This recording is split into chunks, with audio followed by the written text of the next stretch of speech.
আসসালামু আলাইকুম।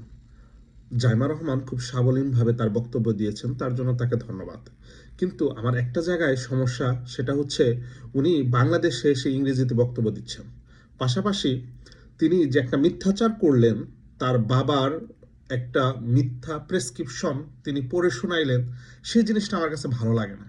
কারণ আমার কাছে মনে হয়েছে এই দেশে যে সমস্ত সন্তানরা বড় হয়, ঠিক আছে, ইনক্লুডিং আমাদের যে সন্তানরা বড় হয়, তারা যখন কখনো কখনো মিথ্যা শুনে সাথে সাথে প্রতিবাদ করে, বলে না এটা এরকম না।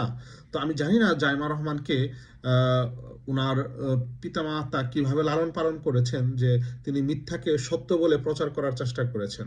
তিনি তার দাদির যে উদাহরণটা দিয়েছেন এটা খুবই হাস্যকর। এর আগে আমরা শুনেছি গুগলের আগে কেউ একজন টুগুল আবিষ্কার করেছিল, এবং গুগল আসার পরে সেটা তার বিজনেসটা মার খেয়ে গেল। তো এই ধরনের কথাবার্তা এর আগেও মানুষ কখনো খায় নাই, এখনো খাবে না। ঠিক আছে, অনেক সময় হতে পারে এই ধরনের জিনিসগুলা হয় কি, যে প্রেসক্রিপশন লিখে দেয়, তো ওই প্রেসক্রিপশন দেখে দেখে পড়ে। তো যার কারণে যারা বর্তমান নেতাদের সন্তানরা আছে, তারা এই ধরনের প্রেসক্রিপশনের উপরেই তারা পলিটিশিয়ান হতে চায়। আর ওই যে একটা কথা আছে বাংলাদেশে, যে নেতার সন্তান নেতা হবে, এদেশের কেউ বলতে পারবে না বাংলাদেশের যে আমার সন্তান প্রাইম মিনিস্টার হবে।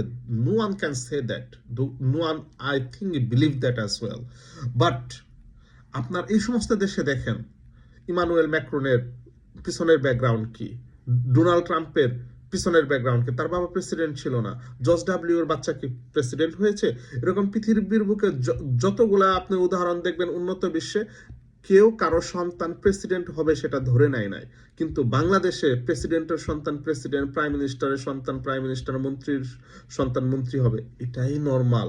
যার কারণে আমাদেরকে হ্যাঁ ভোটে ভোট দিতে হবে এবং আমাদের দেশ আমাদের কাছে ফিরিয়ে আনতে হবে। ধন্যবাদ সবাইকে।